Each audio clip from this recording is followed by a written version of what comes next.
지난 주일 설교에서 우리는 그리스도로 새 옷을 입은 새로운 삶 가운데 이웃을 향한 수평적인 사랑에 관련한 몇 가지의 덕목들을 다루었습니다.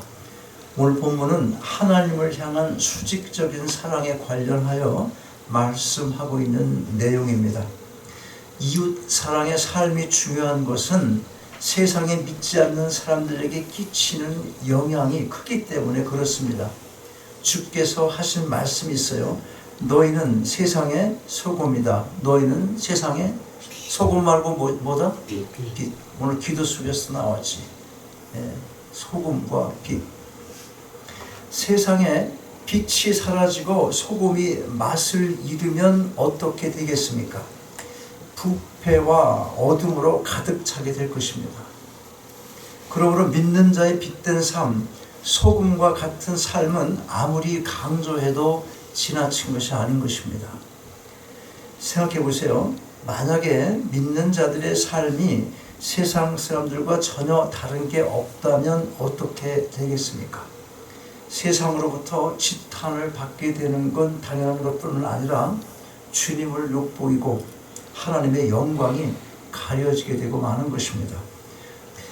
여러분, 세상 사람들에겐 교회에 대한 종교적 삶의 기대치가 있습니다. 물론 그들이 생각하는 기대치가 다 성경적인 것은 아닙니다. 그러나 적어도 일반 은총 안에서의 보편적인 가치 기준은 있는 것입니다. 바로 그와 같은 그들 나름대로의 기대치에 미치지 못하는 믿는 자들의 삶을 보게 될 때 당연히 교회가 비판의 대상이 되고는 하는 것입니다. 그러면 왜 믿는 자들에게서 세상 사람들의 기준에도 미치지 못하는 삶의 모습이 나타나게 됩니까? 하나님의 사랑을 잃어버렸기 때문에 그런 것입니다. 지난주 설교에서도 언급한 대로 예수께서 사도 베드로에게 소명을 주시기 전에 3번씩이나 질문을 하시며 주님을 향한 사랑을 확인하신 것은 하나님에 대한 우리의 사랑이 그만큼 중요한 것이기 때문에 그런 것입니다. 그런데 우리는 주님에 대한 그런 사랑의 확신을 요구받기도 전에 이미 하나님의 사랑을 입었습니다. 엄청난 사랑입니다. 십자가 사랑이 바로 그것입니다. 하나님께서 우리 위해 당신의 하나밖에 없는 애 아들을 십자가에 내어 주신 것입니다. 1절 보세요. 1절 뭐라고 합니까? 거기 보니까 그러므로 사랑을 입은 자녀같이 너희는 하나님을 본받는 자가 되고, 이 말씀을 새번역 성경은 그러므로 여러분은 사랑을 받는 자녀답게 하나님을 본받는 자가 되십시오, 이렇게 번역을 했습니다. 사랑을 아직 받지는 않았지만 사랑을 받은 것처럼 이라는 의미가 아니라 이미 사랑을 받았고 현재도 그 사랑을 받고 있으니 그 사랑을 받는 자녀답게 하나님을 본받으라는 것입니다.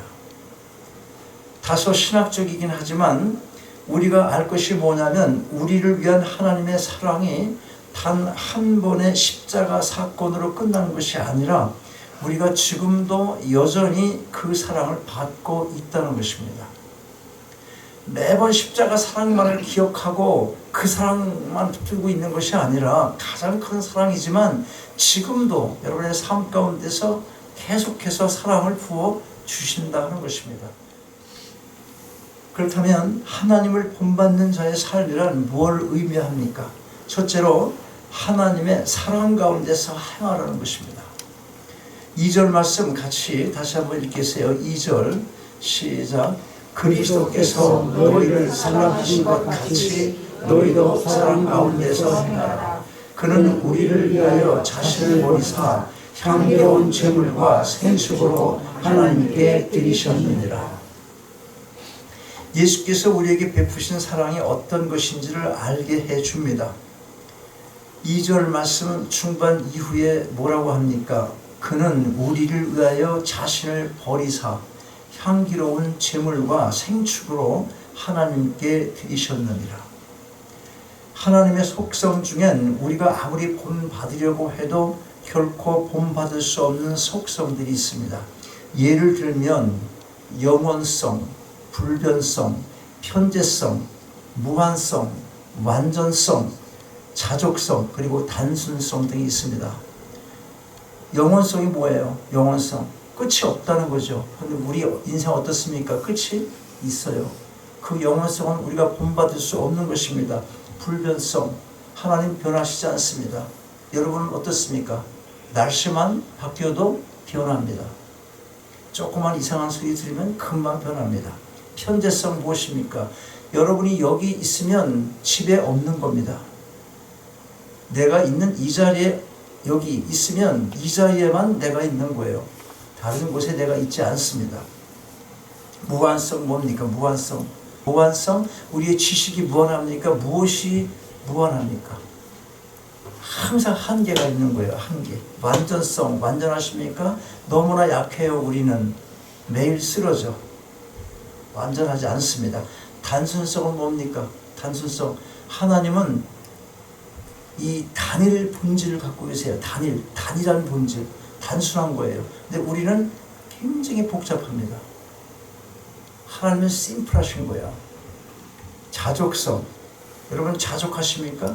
매일 행복을 느끼지 못하고 이 불행이라는 이런 복잡한 이 마음속에 이 막 혼돈된 이런 삶을 사는 건 왜 그렇습니까? 내가 지금 있는 것으로 자족하지 못하기 때문에 그런 것입니다.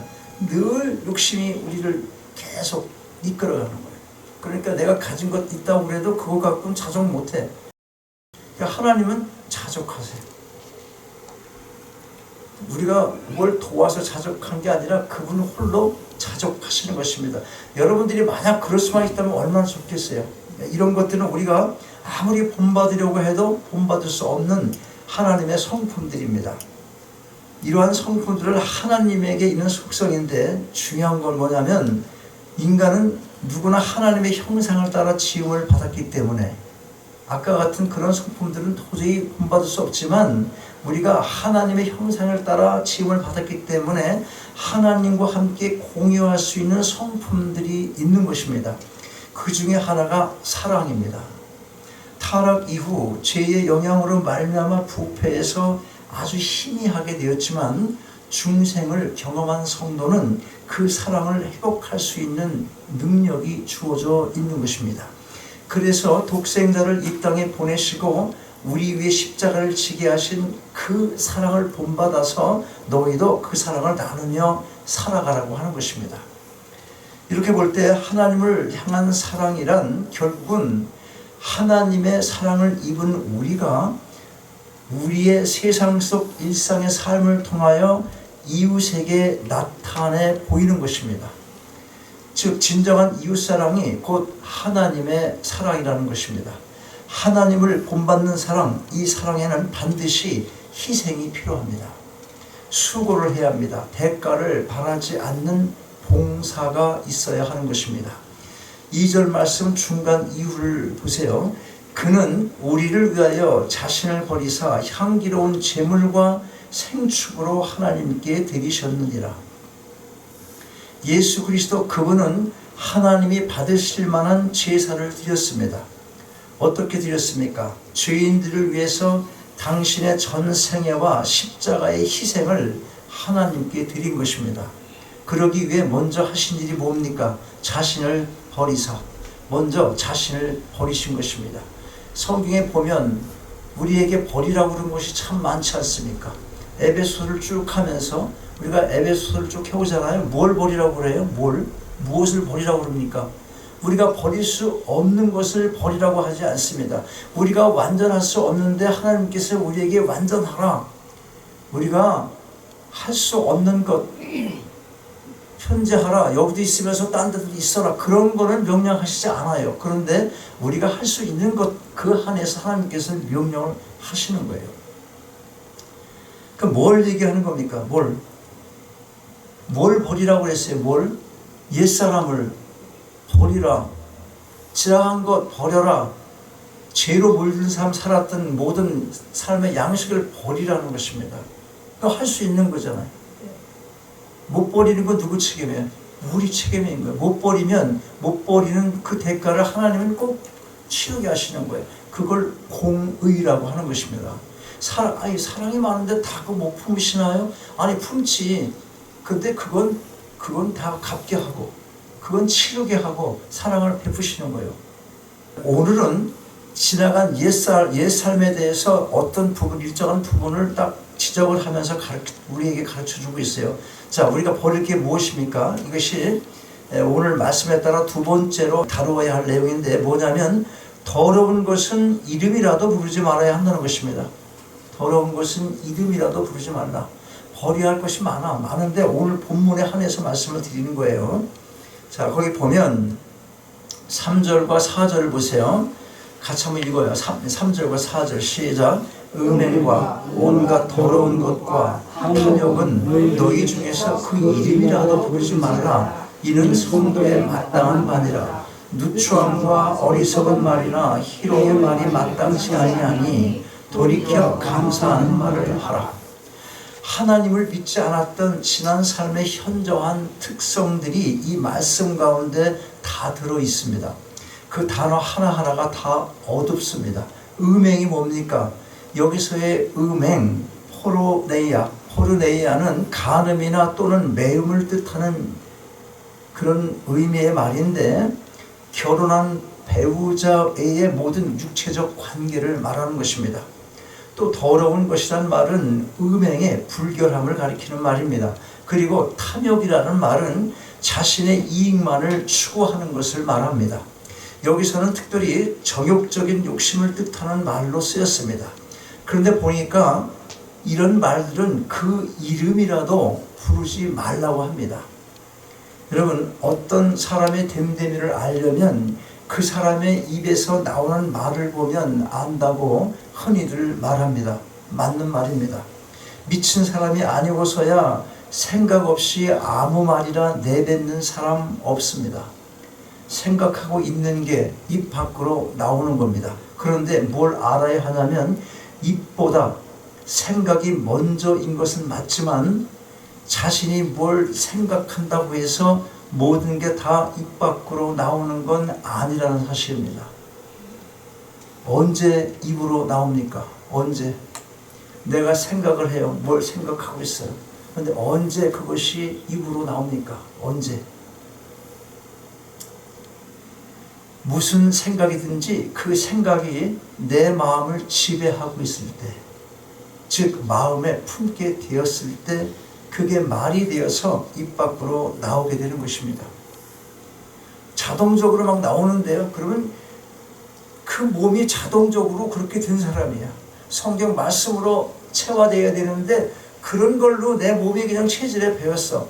그러니까 생각이 안 해도 막 어떨 때 손이 막 기억을 하고 생각을 하지 않아도 입이 기억을 해. 그냥 이런 사람이 어떤 사람이야? 옛 것을 버린 사람이 아닌 거예요. 안 바뀐 사람인 거예요. 중생이라는 걸 모르는 사람이야. 옛 생활이 그냥 나를 지배하고 있어. 생각할 여지도 없어. 뭐 생각 자체가 그러니까 이게 문제라는 거예요. 그런데 예수께서는 더러운 말들을 입에 담지 말라는 정도가 아니라 이 더러운 말들을 입으로 내뱉는 정도, 그런 정도가 아니라 마음으로라도 음욕을 품으면 이미 음행을 한 것이고 간음을 한 것이다. 그렇게 말씀을 합니다. 마태복음 5장 28절 이렇게 말씀해요. 나는 너희에게 이르노니 여자를 보고 음욕을 품는 자마다 마음에 이미 간음하였느니라. 이게 남자에게만 해당이 되는 말씀이겠습니까? 가끔씩 보게 되는 뉴스가 있습니다. 혹시 중고등학교 여선생님의 학생과의 불륜, 이런 제목의 뉴스 들어보셨습니까? 우리가 지금 마지막 때의 끝자락을 살아가고 있습니다. 며칠 전에 뉴스 하나를 보게 되었는데 정말 말세의 끝자락이 분명한 것 같다는 생각을 다시 한번 하게 됐습니다. 눈에 들어오는 제목부터 심상치가 않습니다. 여성 나체 위에 음식 놓고 먹은 남학생들, 16살이 16살이 한 짓 만나, 이런 제목이에요. 13세 13살짜리 여자 후배 학생을 10대 학생들이 집단으로 성폭행을 하고 그것도 모자라서 조건 만남을 강요하기까지 했습니다. 또 성을 매수한 남자에겐 협박을 해서 돈을 뜯어냈다는 겁니다. 이런 짓을 어디서 배웠겠습니까? 무슨 동호회 등의 모임에서 벌어지는 온갖 불륜이 낭만으로 보이기까지 하는 내용의 기사가 아무런 여과장치 없이 노출되고 있으니 감수성이 예민한 이 10대 아이들이 무슨 짓은 못하겠습니까? 여러분, 입 밖에 더러운 말뿐이 아니라 마음으로 품는 모든 죄된 생각을 버리시고 늘 감사함으로 하나님의 사랑을 이웃에 전하며 하나님을 본받는 삶을 살아가시기 바랍니다. 하나님을 본받는 삶 세 번째는 불순종의 자들과 함께 더러운 것에 참여하지 않아야 합니다. 7절 보면 그러므로 저희와 함께 참여하는 자 되지 말라. 불순종의 삶, 죄된 삶을 버렸다면 이제 우리가 저들을 어떻게 대하여야 하겠습니까? 우리가 예수 그리스도를 믿고 하나님의 자녀된 신분을 얻었다고 하더라도 이 땅을 떠나서는 살 수가 없습니다.